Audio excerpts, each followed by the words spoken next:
Bismillahirrahmanirrahim. Alhamdulillahirabbil alamin. Allahumma shalli wa sallim ala sayyidina Muhammadin miftahi babi rahmatillah wa adada ma fi ilmillah. Salatan wa salaman daimaini bidawami mulkillah wa ala alihi wa sahbihi. Allahumma shalli ala sayyidina Muhammadin salatan taftahu biha lana futuhal arifin wa tufaqihuna biha fid din wa ala alihi wa sahbihi. Assalamualaikum warahmatullahi wabarakatuh. Alhamdulillah tadi Habib Mustafa Al-Idrus At-Tubani udah memberikan wejangan yang panjang lebar. Beliau ini mirip Habib Syekh, buat seneng orang. Jadi gayanya seperti itu. Terus Syekh Ridwan Al-Amiri tadi juga udah nyampaikan banyak hal. Saya mau nyambungkan kedua-duanya untuk mudah-mudahan bisa jadi sesuatu yang indah. Nah, karena yang satu di kanan, satu di kiri, saya mau bicara tentang yang di tengah. Boleh ya? Boleh. Di sejarah Habib Syekh versi Pak Novel. Jadi sejarah Habib Syekh versi Pak Novel Al-Idrus. Habib Syekh ini punya ayah namanya Habib Abdul Qadir. Punya kakek namanya Habib Abdurrahman. Marganya As-Segaf atau biasa kita panggil As-Segaf. Orang dulu itu kalau punya anak tidak gegabah kasih nama, karena ada perintah dari Nabi, termasuk bentuk orang tua yang baik pada anak itu memberikan nama yang baik kepada anak. Jadi nama baik itu bukan cuman sebutannya baik, tapi indallah baik. Ya baik di sisi Allah, bukan baik dalam pandangan ataupun pendengaran manusia. Menurut Allah baik enggak? Gitu. Nah, pada kebetulan kakeknya Habib Syekh, Habib Abdurrahman itu hidup sezaman dengan Habib Ali bin Muhammad bin Husain Al-Habsyi di kota Sewon, Hadramut sana. Kita tahu Habib Ali belum lama haulnya, wafat tahun 1333 Hijriah. Jadi kurang lebih 100 tahun yang lalu, bedikit meninggalnya. Habib Ali Al-Habsyi itu tidak ada satupun ahlillah yang meragukan beliau mencapai derajat Qutbaniyah, wali kutub. Gak ada satupun yang meragukan ahlillah. Jadi kalau bukan ahlillah ragu, gak jadi masalah. Paham ya? Jadi jangan paksa orang untuk percaya. Karena bisa percaya itu anugerah, bisa percaya itu anugerah. Jadi kalau ada orang lain yang nggak bisa percaya, ya didoakan semoga dapat anugerah, bisa percaya, bisa mencintai para aulia. Habib Ali Al-Habsyi karena mencapai derajat yang tinggi, maka suatu malam Habib Ali itu didatangi oleh Syekh Abdul Qadir Al-Jilani rahimahullah. Kita tahu Syekh Abdul Qadir Al-Jilani wafat tahun 561 Hijriah. Kurang lebih, entah mungkin ada perbedaan antara ahli sejarah yang satu dengan ahli sejarah yang lain. Syekh Abdul Qadir Al-Jilani wafat tahun 561 Hijriah. Habib Ali wafat tahun 1333 Hijriah. Berarti sekitar 700 sekian tahun kemudian. Ya, setelah 700 tahun kemudian, Syekh Abdul Qadir Al-Jilani mendatangi Habib Ali dalam mimpi, ketemu. Nah di situ Syekh Abdul Qadir Al-Jilani berwasiat, ya Ali, wahai Ali, tolong sebut-sebut saya di majelismu. Syekh Abdul Qadir Al-Jilani minta tolong sama Habib Ali karena yang megang derajat Qutbaniyah, kutub di masa itu adalah Habib Ali. Tolong sebut-sebut saya di majelismu. Karena Habib Ali orang yang sangat dicintai oleh Nabi Muhammad sallallahu alaihi wasallam. Paginya kakeknya Habib Syekh itu datang menemui Habib Ali dan mengatakan, Habib Ali, saya dapat anak laki-laki. Saya dapat anak laki-laki, tolong diberi nama. Nah orang tua zaman sekarang ini kan sok pinter ya.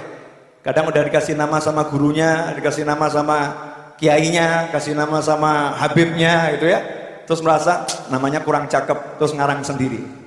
Nah, kalau orang dulu lain, cari berkahnya dari orang-orang soleh pasrah, bongkoan, gak mikir. Ya tidak mikir, karena fikirnya udah diserahkan kepada yang ahli mikir. Tolong kasih nama. Habib Ali ingat pesannya Syekh Abdul Qadir Al-Jilani, sebut-sebut aku di majelismu. Langsung mengatakan Semih Abdul Qadir, beri nama dia Abdul Qadir. Kemudian datang juga satu orang Habib namanya Habib Ahmad As-Segaf, juga bilang ke Habib Ali, Habib Ali saya punya anak laki-laki, tolong kasih nama dia Abdul Qadir.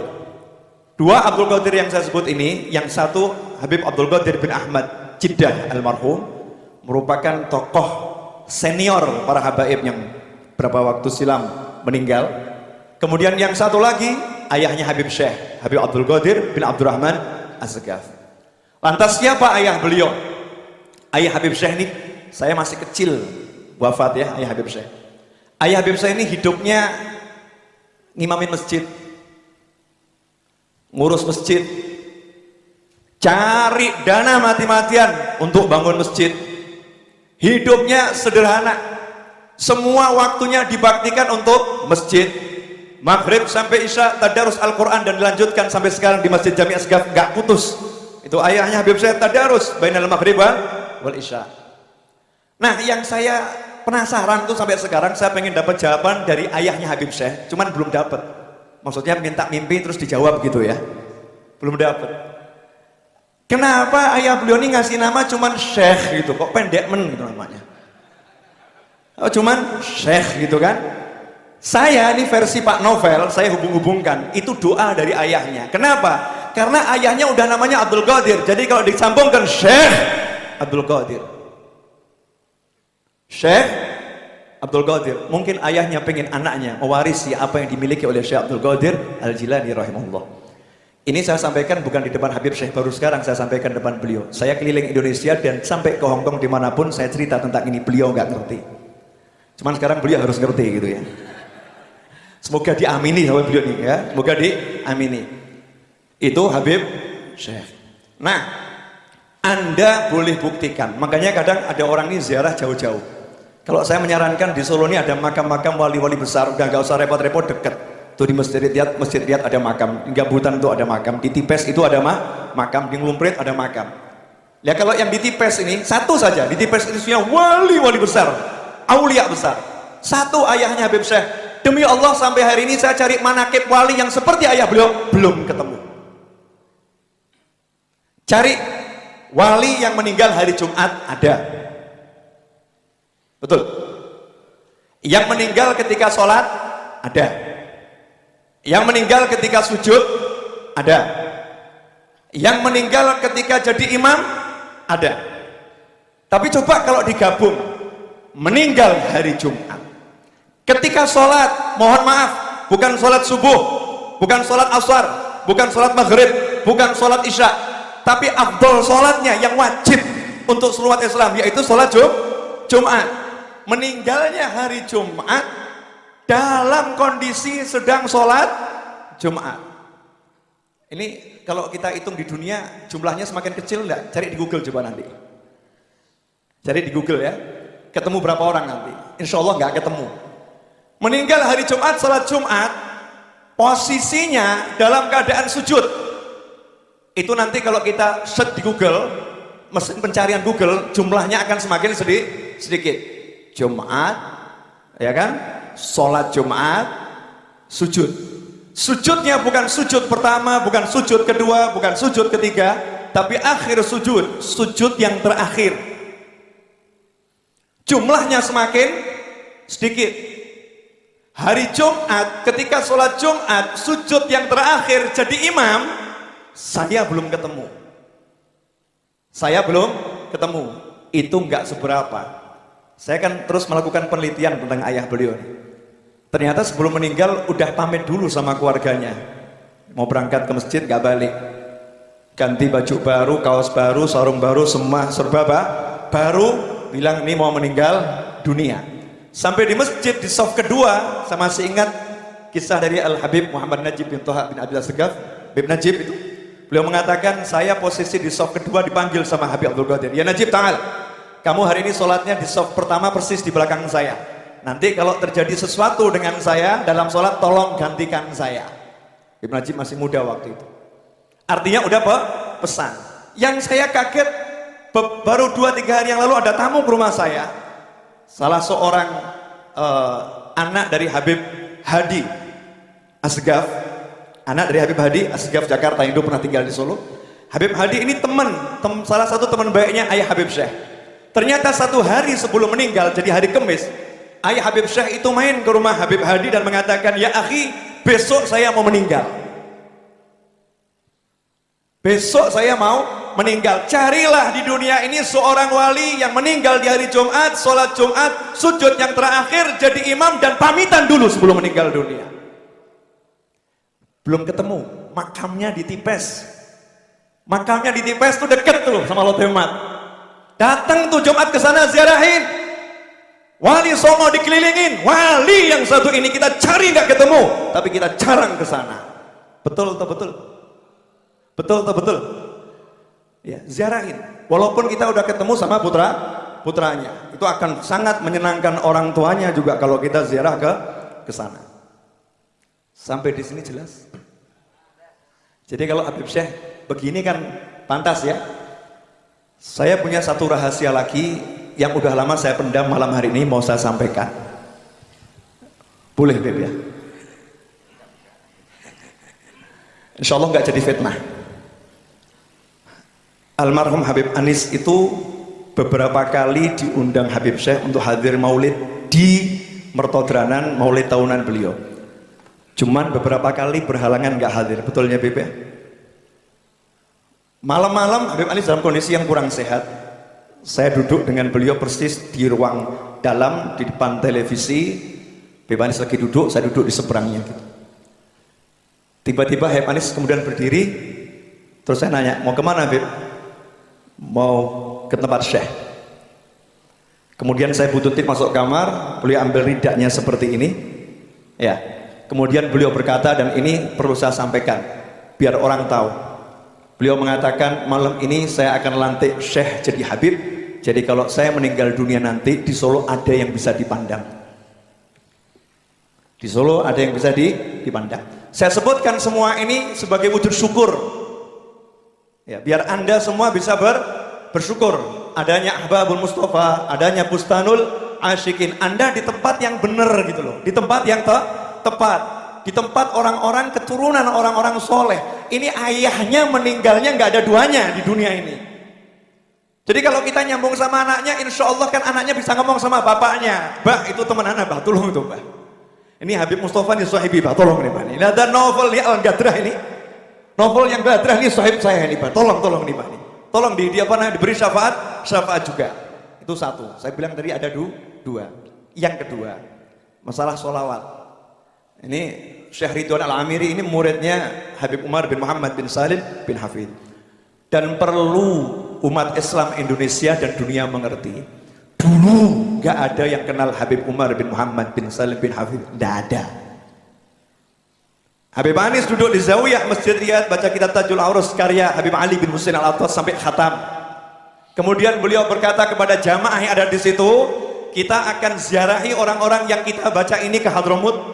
Maka dibuat kelompok ziarah terbesar pertama setelah sekian puluh tahun.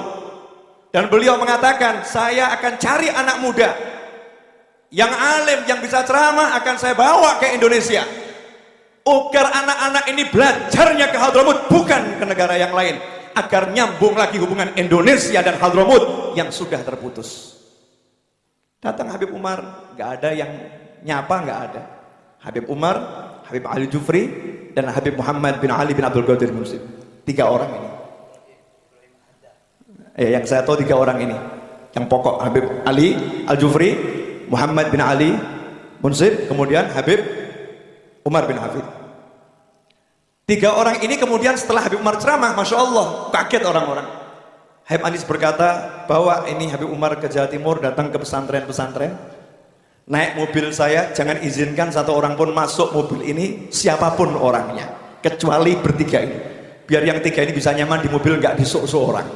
Saya nyaman. Alhamdulillah dari keliling ke pesantren-pesantren itu, berangkatlah kelompok pertama ke Hadramut. Waktu itu belum ada Darul Mustafa, tinggalnya di masjid.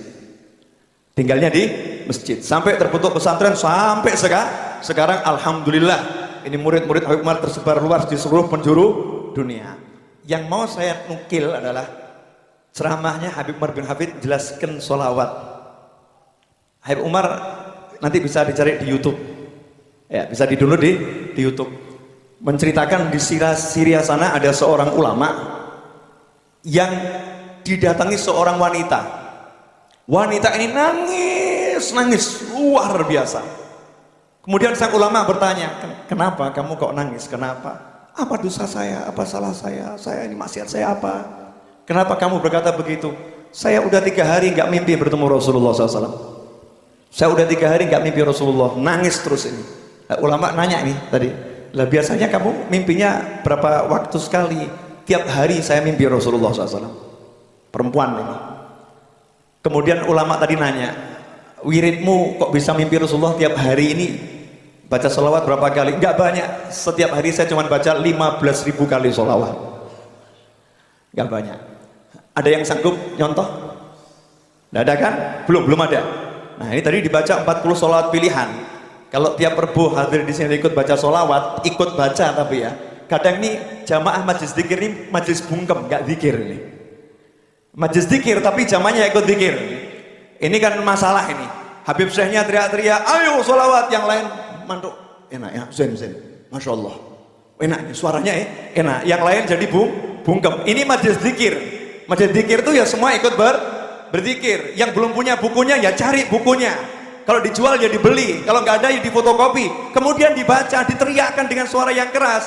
Orang kalau nggak bisa baca banyak sendiri, ya dengan berjamaah ini pahalanya jadi banyak. Kalau istiqomah tiap Rebo sholawat itu dibaca benar oleh kita, ya insya Allah lah sebelum meninggal, walaupun gak lihat langsung, minimal mencium aroma Nabi Muhammad Sallallahu Alaihi Wasallam.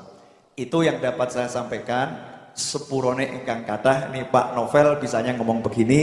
Bib, jazakumullah khair atas waktunya. Saya mengundang resmi Habib Syekh untuk membuat majelis di Majelis Ar-Raudhah, sholawatan terserah waktunya kapan. Terima kasih Habib. Jazakallah khair. Ini undangannya kok lewat ceramah kabeh. Habib Mustafa lewat ceramah, Habib Novel lewat ceramah. Alhamdulillah. Insyaallah siap Habib. Insyaallah siap kita sholawatan di Ar-Raudhah. Mudah-mudahan kita bisa beri panjang umur dan kesempatan untuk bisa sama-sama bersalawat di sana. Alhamdulillah tadi telah disampaikan sekian banyak, Masya Allah, nasihat dan cerita serta sanad. Alhamdulillah tadi saya mungkin sedikit mau menyampaikan bahwa waktu Al-Habib Hadi bin Ahmad itu ceritanya Abah sakit waktu itu. Kebetulan Abah itu sakit di rumah, lagi tidur. Di hari Kamis itu pada sholat duhur beliau memanggil tukang cukur. Tukang cukurnya namanya Muhammad Muas, Madura, di Wiraupaten situ. Anak-anaknya masih ada di sini. Saya juga langganan sama Abah di situ. Abah didatangi dari potong rambut, potong jenggot rapi. Itu ba'da duhur. Setelah itu beliau mandi seger. Terus tiduran, tidak mampu, badan itu agak panas karena beliau ini memang sakit jantung. Beliau suruhan putranya untuk memanggil Ustadz Hadi. Dipanggil Ustadz Hadi sampai di rumah. Ustadz Hadi itu guru saya, guru ayah itu waktu itu mengatakan kepada Ustadz Hadi untuk mengajar saya dan anak-anak masih kecil, SD itu. Saya belum balik. Di situ sudah diajari sampai kebetulan bab nikah. Bagaimana caranya bersetubuh barang sudah itu, padahal saya belum balik. Ustaz Hadi yang ajar. Setiap pada sholat Jumat di rumah sebelah rumahnya Akhina Abdul Aziz, mantunya Zuhdi Abadi Abdul Aziz itu. Di situ kita biasanya. Alhamdulillah Al-Habib Hadi dipanggil di rumah. Abah itu dalam keadaan sakit dan sudah menyiapkan wasiat. Beliau mengatakan kepada Habib Hadi, wahai Hadi, ana tidak tahu, mungkin umur ana tidak panjang. Seandainya besok saya tidak ada, tolong wasiat ini dibacakan sebelum saya dimakamkan. Jadi dikasihkan wasiat itu di rumah, karena beliau tidak mampu untuk berdiri. Waktu itu terus besok paginya beliau itu mandi seperti apa yang disampaikan Ustaz Novel tadi, dengan gembiranya karena datang hari Jumat. Padahal beberapa hari memang sulit tidak mengimami, dan di situ beliau tetap mengatakan saya harus mengimami sama ibu saya, dan saya harus mandi, saya harus pakai minyak wangi, saya harus begini. Padahal minyak wangi itu kebetulan saya kirim dari Saudi. Minyak wangi saya mengatakan, wahai ayah, pakailah minyak wangi ini di hari lebaran sama sabun waktu itu.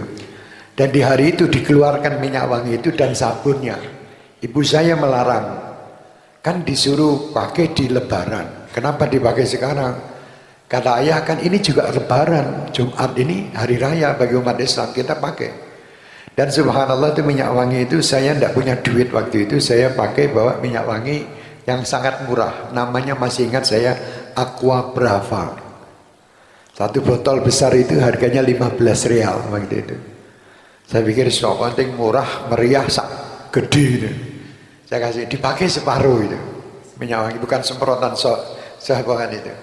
Nah, Masya Allah, pamit sama orang rumah, sama anak-anak adik-adik saya. Muhammad temannya Ustaz Novel itu, masih kecil juga, Muhammad itu adik. Dipamiti, pas kebetulan sakit waktu itu panas. Saya, kamu sabar ya, nanti kalau saya tidak kembali. Itu pamitnya begitu, naik becak. Becaknya itu saya masih ingat, langganan bapak itu namanya Pak Slamet. Selalu posisi di depan rumah, subuh pun beliau tidur di atas becak menanti Abah itu buka pintu, klik dia bangun, langsung naik becak. Karena Abah tidak mampu jalan karena jantung. Kalau jalan sama saya itu, saya gandengan itu, sampai 3-4 kali berhenti baru sampai ke masjid. Dan dari usia saya SD itu sudah selalu mengatakan bahwa aku ingin meninggal di mihrab. Aku ingin meninggal di mihrab. Cerita Al-Habib Abdul Qadir bin Ahmad waktu itu setelah meninggalnya ayah, saya pikir diundang sama Habib Abdul Qadir bin Ahmad ke sana untuk menenangkan anak-anaknya. Saya, kakak saya Jamal dan keluarga di Saudi. Beliau mengatakan, sungguh besar kedudukan ayahmu. Makomnya ada di sekian langit, tingkatan langit. Dan ayahmu ini adalah murid kesayangan Al-Habib Abu Bakar Gresik. Jadi Habib Abu Bakar ini bertanggung jawab sampai meninggalnya. Jadi yang menggandeng beliau itu dibawa di tempat yang luar biasa di mihrab itu adalah Habib Abu Bakar ini. Kata Habib Abdul Qadir bin Ahmad. Karena guru itu bertanggung jawab sama murid. Karena murid itu menginginkan, dan itu memang perintah waktu beliau menjadi imam itu dari Habib Abu Bakar Gresik juga. Jadi beliau itu tidak pernah meninggalkan hall Gresik. Hall lainnya beliau tinggalkan, tapi kalau hall yang Gresik beliau tidak pernah tinggalkan karena gurunya. Dan beliau tidak pernah meninggalkan masjid. Misalnya hall di Solo, tempat Habib Anis, kalau sudah dekat zuhur itu ma'adhan, pulang ke masjid. Jadi tidak sampai selesai, pulang ke masjid di hall dulu. Tadi Habib Novel bawakan fotonya, coba fotonya diambil itu kadang. Saya akan tunjukkan itu foto waktu hall zaman dahulu sama Habib Anis. Di situ ada Habib Abdul Qadir juga mulakhela. Di antaranya yang saya dengar juga mungkin nama yang dikasih nama juga sama Habib Ali itu ada berapa orang namanya Abdul Qadir semua termasuk ini. Ini saya dapat hadiah dari Habib Novel ini. Ini ayah saya ini. Ini ayah saya, ini Habib Anis, ini Habib Abdul Qadir, ayahnya Habib Syahab, ya. Ini mutrib gambus yang biasa kalau malam mau hall bin Yudrib ini. Ini Habib Hasan Al-Idrus, ayahnya Habib Abdullah. Ini Habib Abdullah. Ya, Habib Abdullah ini Garuda Tek yang dulu punya Garuda Tek ini. Dan ini Habib Muhammad bin Alwi Surabaya. Ini saya tidak tahu, kalau ini masyhur. Dari kelihatannya dari Gorontalo atau abahnya Habib Ali masyhur di sini.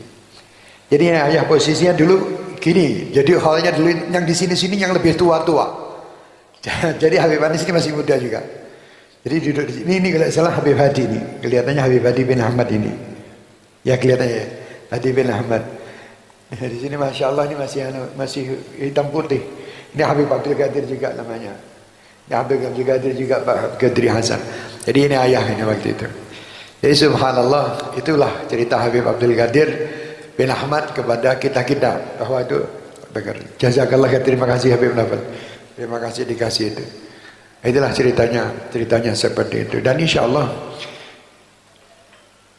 Orang yang baik tidak mengatakan bahwa dia adalah ayahku, katanya begitu. Tapi yang mengatakan ha anada. Saya harus begini. Bagaimana? Kamu jangan membanggakan ayahmu. Ayahmu orang hebat, tapi kamunya gimana? Nah, gitu lah. Insyaallah mudah-mudahan kita semuanya bisa mendapatkan bagian. Kami kadang-kadang malu kalau sudah mendapatkan cerita ayah yang seperti itu, luar biasa. Kami tidak bisa seperti beliau. Memang waktu nama itu kebetulan ada Al-Habib Syekh Al-Jufri, tetangga kita, masih famili Al-Habib Idrus Palu. Habib Idrus Palu Jufri. Lah saya ini ngelendot terus kepada istrinya Habib Syekh Al-Jufri ini. Tonggo dulu. Akhirnya, jadi karena nama saya Syekh, Habib Syekh itu seneng. Dan ayah itu ngasih nama Syekh, ya itu tadi kepingin, maksudnya kepingin jadi guru, malah jadi ini goyong ini. Jadi orang sekarang mungkin banyak keliru kalau manggil Syekh Abdul Qadir. Padahal Syekh bin Abdul Qadir. Jadi seperti itu. Ya mungkin ayah mungkin seperti itu. Dan kalau dihubung-hubungkan mungkin ayah itu karena rindu juga dengan Habib Ali. Apa yang disampaikan Habib Ali, dan Habib Ali rindu sama Syekh Abdul Qadir Jilani. Luar biasa. Jadi supaya ada sambungannya Syekh Abdul Qadir. Maksudnya pentingkan kalau ben istilahnya orang itu apa? Paling tidak nek ngundang wong kuwi eling iki, ngono lho. Jadi saya kalau manggil si misalnya Mustafa, ingat Rasulullah. Dan orang-orang soleh itu kalau punya anak, anaknya itu yang namanya seperti nama sahabat, itu tidak berani manggil atau namanya seperti nama Rasul, tidak berani manggil sembarangan. Jadi kalau misalnya namanya Toha atau namanya Muhammad atau itu manggilnya itu dengan panggilan sanjungan. Karena nama ini mirip dengan nama Rasul, nama ini sama-sama nama Rasul. Kalau saya menghinakan manggilnya, itu ya berarti saya menghinakan Rasul gitu. Misalnya namanya Abu Bakar atau namanya Umar atau namanya Sayyidina Uthman, manggilnya Sayyidina Uthman, panggil. Ada julukan gitu. Supaya menghormat, tidak menghinakan namanya. Itu mereka tuh dulu kelihatannya sepele tapi diurusi gini-gini. Dan sekarang kan enggak. Misalnya Bakar panggilnya Kar. Mustafa Mus, Mustafa Mus piye? Toha lah ini ya kebiasaan. Waktu orang Hadramut datang ke sini, paman saya Ahmad bin Abdurrahman, waktu ada orang manggil ha, ngamuk dia. Manggil Kamil katanya, sempurnakan. Toha, jangan ha. Kar, ada kar. Abu Bakar, panggil sempurna Abu Bakar gitu. Ya, itu adab mereka. Mereka itu sangat indah. Makanya tadi kalau Habib Novel waktu itu terus kita terkenang bagaimana zaman-zaman bersama Habib Anis. Zaman bersama orang-orang tua seperti tadi yang kita, wah enaknya luar biasa.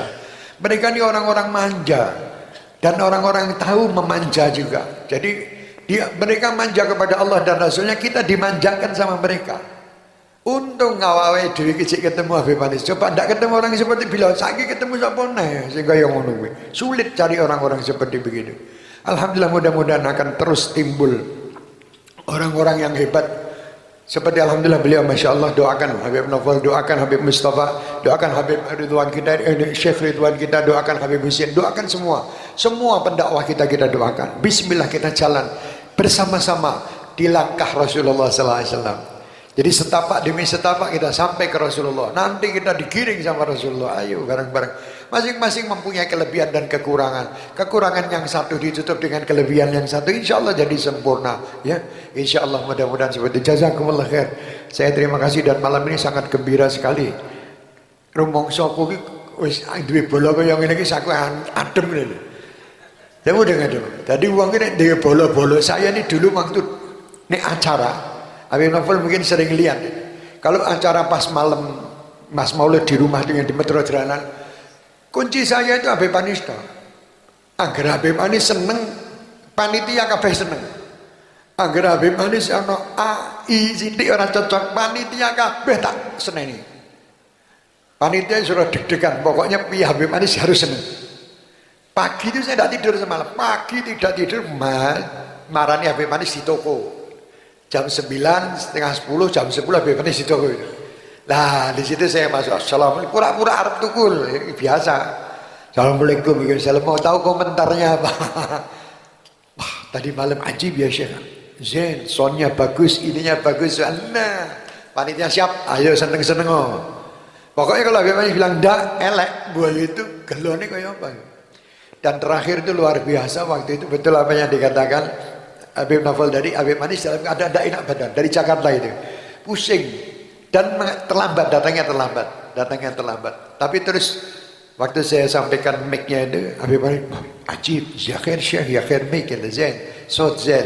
Akhirnya dipanggil putranya Abdillah yang biasa son itu, suruh belajar son sama orang saya waktu itu. Abdillah ini tanya itu gimana sih? Saya waktu Habib Manis bilang enak, ya sudah, bismillah tak penak-penak ke. Di situ digayak-gayak ke, digosidah-gosidahkan, ya la qalbin, beliau sukain. Itu terus habis itu terakhir sama beliau. Waktu itu sempat sudah waktu Bukhari, kita sama Habib Novel sama Ustaz Nabil, Ustaz Umar waktu itu rencana mau ke Malaysia, diajak, ditanya, ya Syekh punya paspor? Punya, si monotok pakai. Walaupun saya waktu itu belum siap ada Habib? Ada. Subhanallah, siangnya dapat kabar dari Habib Novel, juga dapat kabar nih Habib Manis jatuh itu. Akhirnya tidak sempat. Dan subhanallah waktu itu saya lagi membuat CD saya yang Allahu Allah ya dzal jalali wal ikram, itu disenangi yang luar biasa. Sampai kalau ketemu itu tidak ada ucapan lain kecuali Allahu Allah, Habib Manis. Padahal maksudnya beliau ingin berbicara lain. Tapi yang keluar Allahu Allah. Akhirnya orang-orang dikira Habib Manis mau gosidah. Kita saya Allah gitu terus. Subhanallah. Allah yarhamu. Mudah-mudahan dengan mengingat mereka, kita ini selalu alhamdulillah mendapatkan berkah mereka. Seperti sampai kita ini Masya Allah, ayah beliau juga namanya Abdul Qadir Minabari. Ayahnya beliau ini termasuk orang yang sangat setia sama ayah saya dalam urusan pembangunan, sama almarhum Amin Barak Songkan. Itu luar biasa. Beliau berdua ini sama juga ada Abdul Qadir waktu itu bin Muhsin, ya Ambon di situ. Mereka ini luar biasa sama ayah itu waktu bangun masjid itu. Luar biasa lah orang-orang hebat. Allahumma ighfir lahum warhamhum wa'afihim wa'fu anhum. Allahumma ya Allah ya Rabbi fanfa'na bi barakatihim wahdina al-husna bi hurmatihim wa amitna fi tariqatihim wa mu'afatin min al-fitani. Allahumma inna nas'aluka al-'afwa wal 'afiyah wal mu'afati ad-da'imah fid din wad dunya wal akhirah. Allahumma inna nas'aluka al-jannah wa na'udzubika min sakhatika wan nar. Allahumma inna nas'aluka min khairi ma sa'alaka minhu nabiyyuk wa habibuk Muhammad sallallahu alaihi wasallam wa nasta'iduka min syarri ma sta'adzaka minhu nabiyyuk wa habibuk Muhammad sallallahu alaihi wasallam. Allahumma ya Rabb, sebagaimana kami mendengar cerita para salihin, jadikan kami ya Allah pecinta-pecinta mereka dan dapat mengikuti mereka, menggembirakan mereka, terutama guru-guru kami ya Arhamar Rahimin. Jadikan mereka saat ini gembira, orang-orang tua kami saat ini gembira. Allahumma ya Allah, sebagaimana semua yang diingat ya Rabb di majlis ini, kami berharap ya Allah agar kami selalu diingat oleh mereka pula. Allahumma ya Arhamar Rahimin, jadikan kami selalu diingat mereka di alam barzakh mereka hingga kami bisa berjumpa dengan mereka ya Arhamar Rahimin. Sebelum kau ambil nyawa kami, Allahumma ya Allah, jadikan kenikmatan-kenikmatan yang mereka rasakan dan kenikmatan sewaktu kami mendengar cerita-cerita mereka, kenikmatan yang akan membawa kenikmatan bagi kami ke depan ya Arhamar Rahimin. Allahumma ya Rabb, panjangkan umur kami, panjangkan umur para habaib kami, para kiai kami, para ulama kami dan seluruh jamaah kami serta semua yang mengikuti acara-acara majlis kami. Allahumma ya Allah ya Rabb, makmurkan kota kami ini dengan majalisil ilm, majalis dzikir, majalis salawat ya Arhamar Rahimin, bijahin Nabi wa man yuhibbun Nabi wa ila hadratin Nabi bisirril Fatihah.